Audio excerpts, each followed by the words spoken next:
தினம்தோறும் விளக்கேற்ற நல்ல எண்ணெய் இதயம் நல்லெண்ணெய். உலகளாவிய சவால்களுக்கு எதிராக அனைத்து வணிகர்களும் ஒன்றிணைய வேண்டும் என முகேஷ் அம்பானி அழைப்பு விடுத்துள்ளார். ரஷ்யாவிடமிருந்து கச்சா எண்ணெயை இந்தியா இறக்குமதி செய்வதால் இந்தியா மீது 50% வரியை அமெரிக்க அதிபர் ட்ரம்ப் விதித்தார். இந்திய பொருட்கள் மீது ட்ரம்ப் விதித்த 50% வரியானது ஆகஸ்ட் 27 அமலுக்கு வந்தது.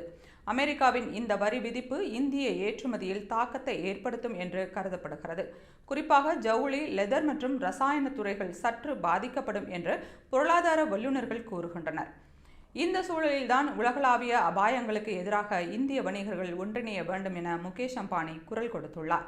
இது தொடர்பாக பேசிய அவர், உலகளாவிய சவால்களின் அளவு மிகப்பெரியது. இதனால் இந்தியாவின் அனைத்து வணிகர்களும் மாபெரும் கூட்டணியாக ஒற்றுமையுடன் இணைந்து செயல்பட வேண்டும்.